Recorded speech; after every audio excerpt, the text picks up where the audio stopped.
নমস্কার বন্ধুরা, গল্পের স্টুডিওতে আজকে এমন একটি রোমাঞ্চকর কাহিনী আপনারা শুনতে চলেছেন, যা শুনলে আপনাদেরও গা শিউরে উঠবে। একটা বৃষ্টি ভেজা রাত, আর 25-26 বছরের একজন যুবতী মেয়ের হঠাৎ গাড়ি খারাপ হয়ে যাওয়ায় সে পড়ে যায় একটা আকস্মিক বিপদের মধ্যে। কিভাবে রেহাই পেল সে? প্রশ্নের উত্তর জানতে গেলে পুরো কাহিনীটা শুনতে হবে, এবং গল্পটা কেমন লাগলো তা অবশ্যই জানাবেন। আর যদি গল্পটা ভালো লেগে থাকে, আমাদের নতুন চ্যানেলকে সাবস্ক্রাইব করে লাইক এবং কমেন্ট করে আমাদের নতুন যাত্রাপথে পাশে থাকবেন। কাল ছিল আমার বন্ধুর বিয়ে। বন্ধুর সাথে আলাপ হয়েছে 6 বছর আগে। তখন আমরা কলেজে পড়তাম, কলেজের সেই ফার্স্ট ইয়ার। আজকে ওরই বিয়ে ছিল। আমি যখন বাড়ি থেকে বেরোই প্রায় 5টা বাজবে। মা বলল, আকাশে মেঘ জমেছে, বৃষ্টি হতে পারে, তাড়াতাড়ি বাড়ি ফিরিস। তুই তো দুর্জয়কে সাথে নিয়ে যেতে পারতিস, একা একা অতটা রাস্তা যাবি। দুর্জয় আমার ফিয়ন্সে। ওর সাথে আমার বন্ধুর খুব একটা পরিচয় না থাকলেও যদি আমার সাথেও বিয়ে বাড়িতে যেত তাহলেও ও কিছু মনে করতো না। হলেও ছেলেদের ওই যা একটা অভ্যেস, না আমার বন্ধু নেই ওখানে, তোমরা সবাই মেয়েদের গ্রুপ, আমি যাব না, এই বলে দুর্জয় আমাকে সাথে গেল না। আমিও সন্ধ্যে থেকে বিয়েবাড়িটা বেশ উপভোগ করলাম। রাত্রে যখন 10:30 নাগাদ হবে আমি বেরোতে যাব, হঠাৎ ঝিমঝিমিয়ে বৃষ্টি শুরু হলো। এত ফটো, এত সেলফি তোলার পরে ফোনের চার্জটাও অনেকটা কমে এসেছে। আমি কিছুক্ষণ অপেক্ষা করলাম। মনে মনে ভাবলাম, কিছুটা রাস্তা যাওয়ার পরে নিশ্চয়ই বৃষ্টিটা কমে যাবে। তার উপর আবার আমি মেয়ে, রাত্রে বাড়ি তো ফিরতেই হবে, না হলে আবার মা বকাবকি শুরু করে দেবে। এই মনে করে আমি গাড়ি নিয়ে বেরিয়ে পড়লাম। কিছুটা রাস্তা আসার পরে বৃষ্টির রেসটা যেন আরও বাড়তে শুরু করলো, তার সাথে ঝড়ের দাপটটাও। ঝড়ের গতিবেগটা এত বাড়ছে যে গাড়ি চালানোটাও একটা দুর্বিষহ মনে হচ্ছে। ফোনের চার্জটাও একেবারে শেষ হয়ে গিয়েছে। মনের মধ্যে একটু ভয় ভয়ও করছে। আমি গাড়ির রেসটা আরও বাড়িয়ে দিলাম। আরও কিছুটা পথ অতিক্রম করে আসার পরে হঠাৎ গাড়ির স্টার্টটা বন্ধ হয়ে গেল। অনেকবার চেষ্টা করলাম, তারপরেও গাড়ি কিছুতেই আর স্টার্ট নিচ্ছে না। চোখের নাগালে কোনো ঘর বাড়িও দেখা যাচ্ছে না, শুধু রাস্তা আর তার দুদিকে বড় বড় গাছ। আমি মনে মনে ভাবলাম, গাড়ির মধ্যে সারাটা রাত কি কাটানো সম্ভব? আর তার সাথে এত ঝড়ের দাপট শুরু করেছে, কোনো একটা গাছও যদি গাড়িটার উপর ভেঙে পড়ে তাহলেও তো মহা বিপদ। আমি কিছুক্ষণ চুপ করে বসে রইলাম। তারপরে হঠাৎ পেছন করে তাকালে একটা আলো দেখতে পাচ্ছি। ঘরের উঠোনে একটা টিমটিমে আলো জ্বলছে। এতটা রাস্তা আসলাম, এই বাড়িটা তো সেরকম চোখে পড়ল না। আচ্ছা, হতে পারে আমি খেয়াল করিনি। আমি কোনো মতে গাড়িটা ফেলে রেখে এক নিঃশ্বাসে দৌড়ে সেই বাড়িটার উঠোনে গিয়ে দাঁড়ালাম। দেখে মনে হচ্ছে বেশ পুরনো একটা বাড়ি। আমি দরজায় কিছুক্ষণ ধরে নক করলাম। কেউ আছেন? আঙ্কেল, আন্টি, কেউ আছেন? প্লিজ একটু দরজাটা খুলবেন। একজন ভদ্রলোক এসে দরজাটা খুলে দিলেন। খুব একটা বয়স না হলেও বয়সের ছাপটা ওনার মুখে পড়েছে। হ্যারিকেনটা আমার মুখের সামনে তুলে ধরল। কি হয়েছে? আঙ্কেল, আমি না পুরো ভিজে গিয়েছি, আর আজকে আমার গাড়িটাও খারাপ হয়ে গিয়েছে। আজকের দিনটা কি আপনার এই বাড়িতে আমাকে একটু থাকতে দেবেন?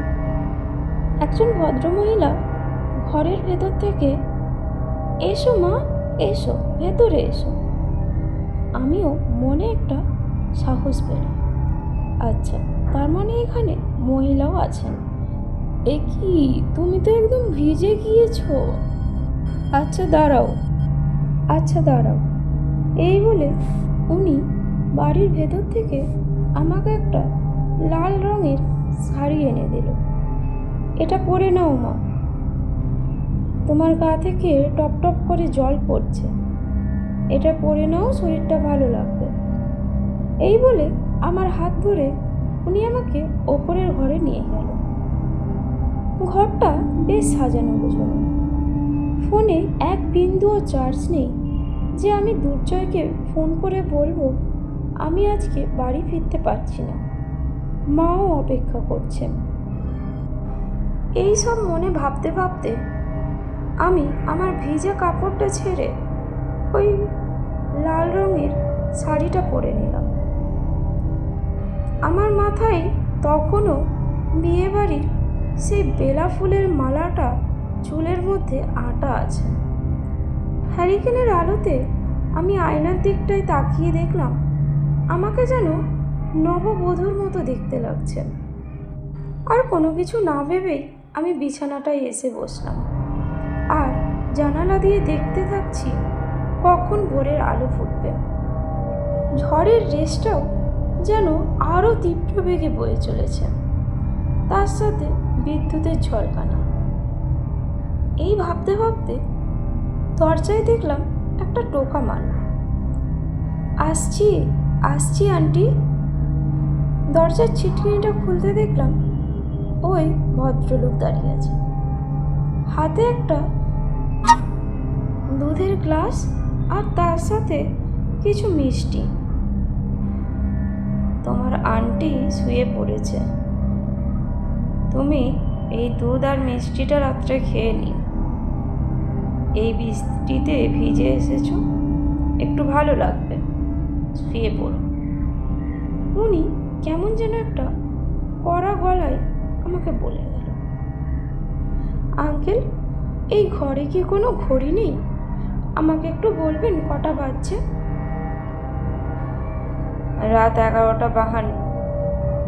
আমি আর কিছু বললাম, চুপচাপ ঘরে এসে দুধ আর মিষ্টিটা খেয়ে বিছানায় শুয়ে পড়লাম। খুবই ক্লান্ত শরীর। মনে মনে ভাবলাম এক্ষুনি ঘুম এসে যাবে, আর তারপরেই ভোর হয়ে যাবে, আমি বাড়ি ফিরতে পারবো। হঠাৎ দেখি আমার শরীরটা কেমন জানি একটা হচ্ছে। আমার মনে হচ্ছে কেউ যেন আমার এই বিছানাটাতে আমারই পাশে এসে কেউ শুলো।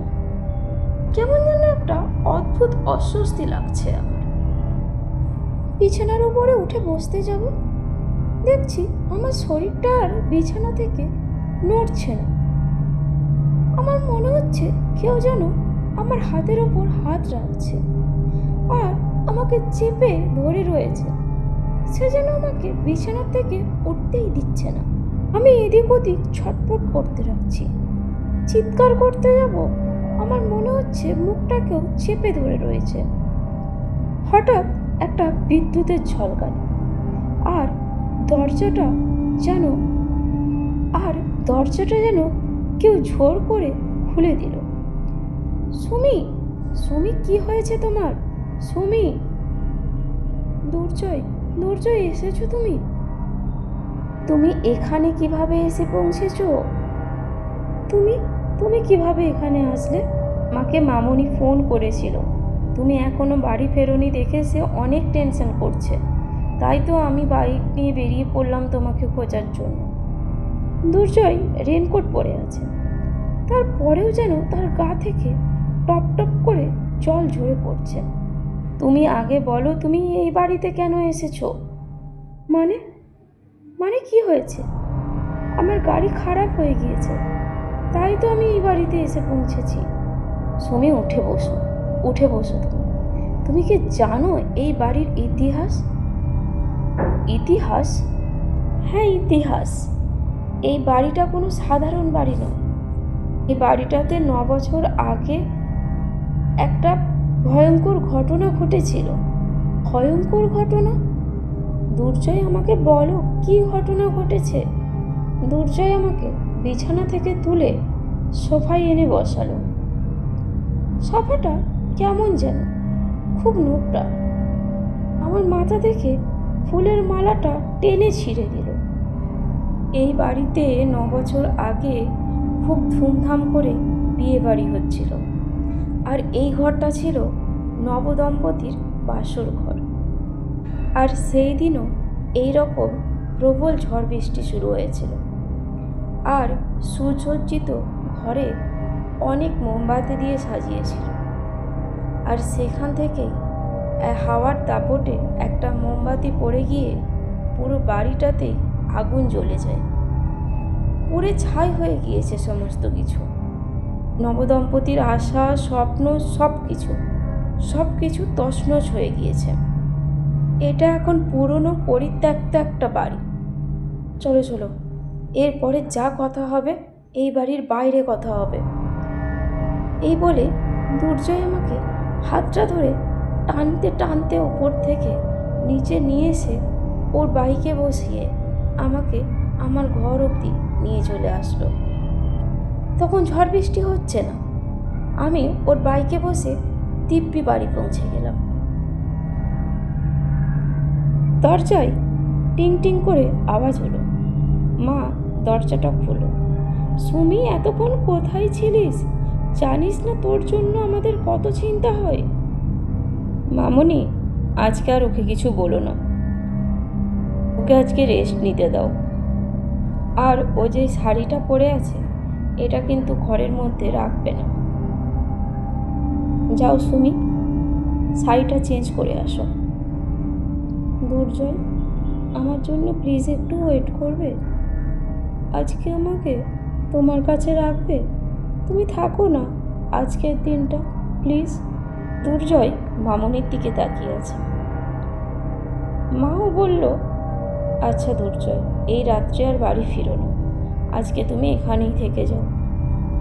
আচ্ছা ঠিক আছে, আমি আছি। তুমি আগে চটপট শাড়িটা ছেড়ে নাও আর শাড়িটা নিয়ে আসো। আমি এটা ছিঁড়ে টুকরো টুকরো করে পুড়িয়ে দেব। মা একটু অবাক হলেন। কিছু জানতে চাওয়ার আগেই দুর্জয় বলল, মামনি চিন্তা করবেন, আর কোনো ভয় নেই, আমি তো আছি। আমি আমার রুমের ভেতরে চলে গেলাম। শাড়ি চেঞ্জ করে চোখে মুখে ভালো করে জল নিয়ে বাইরে বেরিয়ে আসলাম। দুর্জয় তখনও সোফার মধ্যে বসে আছে। চোখ মুখ দেখে মনে হচ্ছে ও তীব্র আতঙ্কের মধ্যে ছিল। মা বলল, সুমি, একটু কি গরম দুধ খাবি? আমি কিছু বলতে যাওয়ার আগে দুর্জয় বলল, না না মামনি, আজকে ওকে আর কিছু দিতে হবে না, ওকে একটু ঠান্ডা জল দাও, ওতেই হবে। আমি বিছানায় বসে আছি, দুর্জয়ও আমার পাশে বসে আছে। মাকে বললাম, মা যাও শুয়ে পড়ো, ভোর হয়ে আসছে। দুর্জয়, এবার আমাকে একটা সত্যি কথা বলবে, ওই বাড়িটাই কি হয়েছিল? বললাম তো, 9 বছর আগে ওই বাড়িটা পুড়ে ছাই হয়ে গেছে। কিছু ধ্বংসাবশেষ এখনো পড়ে আছে।